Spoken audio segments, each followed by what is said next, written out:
get people's attention. Meanwhile, Yeah. over in the motherland, Germany. Yes. You're bummed out that you didn't get to call one of these Germany games, I wanted huh? to go. Well, Fox didn't get any of the overseas games this year. I don't know. Yeah, I don't know how that whole thing works. I don't really pay attention. But they didn't get any of the overseas games. But Germany would have been awesome. Oh man, I'd have had my lederhosen on. Right. Drinking your steins of beer. Yeah, can't you just see just a week-long Oktoberfest with Mark Schlereth. Big old barrel-chested guy with these little turkey legs hanging out and some lederhosen or whatever you call the hosens. Yodeling up in the mountains. Yes. Miami Yeah. and Kansas City. Yeah. Great matchup. We just saw Kansas City here last week in Denver, and they did not look impressive. No. So it But feels... we saw Miami get throttled a week ago by Philly. Philly. Yeah. All right, then is Miami the AFC version of Dallas? A team that will look really impressive and put up big numbers against the also-rans, but against a good team, what do we know about the Dolphins? Yeah. What do they have to prove? Well, I mean, I think obviously offensively, I think teams have been so scared of their speed. And now I've had several different coaches, the latest being Nick Sirianni, that have mentioned to me, unsolicited, that they have never seen Tyreek Hill's speed equaled on an NFL football field. They're like, it is, like you can watch it on film, but when you face it and you play against it, I've never, ever seen anybody as fast as that dude on a football field. I don't think it's just, I think any of us watching on TV, watching this guy, he just operates in another gear. It is unreal.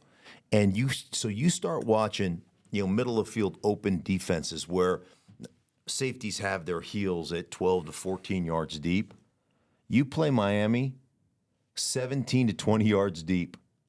So the intermediate area of the football field is so wide open. And what you end up having to do, I think what you end up having to do is you have to get your linebackers more depth from the start, from the way they line up to their drops. So if your normal hook drop is 8 to 10 yards, your hook drop better be 10 to 14 yards. And then live with throwing it underneath, rallying up and making a tackle. And saying, we're just going to live with that. Because what they get you is they get you like when I played, and this is part of, it should be part of every NFL offense, right?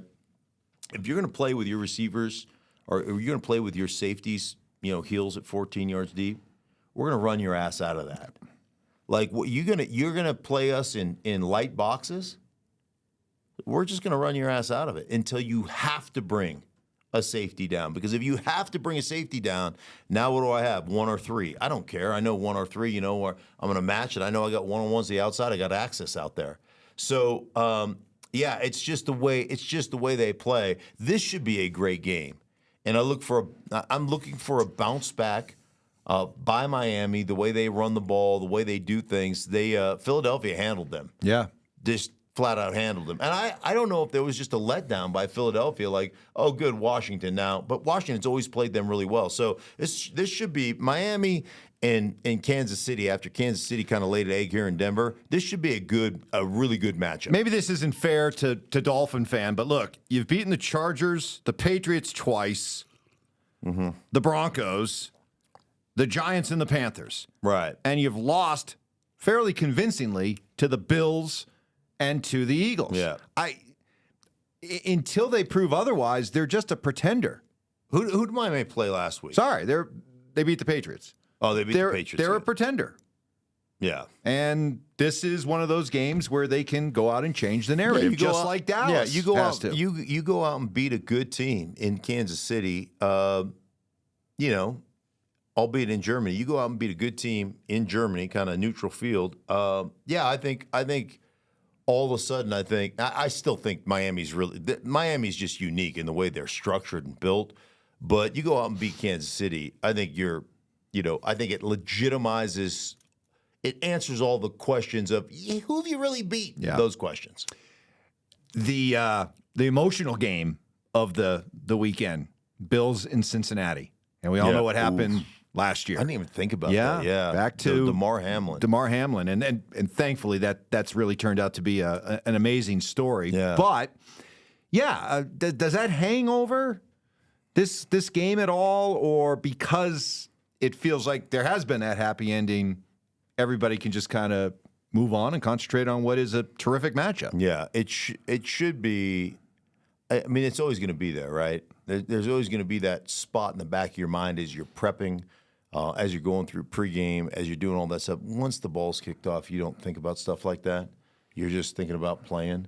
But it is a remarkable story, and DeMar Hamlin's a remarkable kid, and look forward to the day that I get to meet him, because it just was. It is, you have a certain brotherhood in the NFL, and regardless of where you played or what you did, there is that connection that you have with guys and organizations and all that kind of stuff. So, bottom line is, I think it's a pretty awesome story. I think right now Cincinnati is that team that nobody truly wants to play. And you look at a couple of things. One, everybody will focus upon Joe Burrow, and rightfully so. Joe is, Joe Cool. I mean, that guy's all balls. And now that he's healthy and he's scrambling around, he can protect himself. I did a game of his in like week 3 or week 4. He lost. The Bengals lost to the Titans, and like there were times where he just had a self sack. There were times where there was pressure. There was no escapability. And they're going to operate out of shotgun in pretty much the entirety of the game and all that stuff. But he couldn't boot out. He couldn't play action. There's just a bunch of stuff he couldn't do. And now that he can do all that stuff, they're starting to play really well again. But I think the hidden gem is we focus so much on Jamar Chase, and we focus so much on Joe Burrow and the offensive side of the ball with Mixon and the other guys. They have Higgins, and they've got some players that we tend to forget how good this defense has the potential of being. And Lou Anarumo is a phenomenal football coach, and they're one of the more, call them, multiple defenses you will watch play. And they are very tied together. They don't make a lot of mental mistakes, and they create a lot of plays based upon how multiple they are. And let's face it, you look at Josh Allen, man, they've turned the ball over, especially in the red zone in the last year and a half.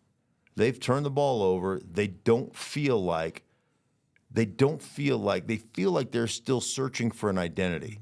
Ever since Brian Dable left, they just feel like they're not quite in sync for 4 whole quarters. And I don't know, I kind of like Cincinnati in this game. Hey, for everybody involved in the Stinky Truth, we thank you so much. Thank you for watching. If you enjoyed the video, please make sure you don't forget to give us a thumbs up. Subscribe to our channel for more content just like this. If you want to see more of our videos, you can also be sure to check out our playlist. Let us know exactly what you think in the comments below. We appreciate you guys so much for being a part of that. Don't forget to follow us on social media to stay up to date on our latest updates. Links are in the description. Thanks again for watching, and we'll see you in the next video.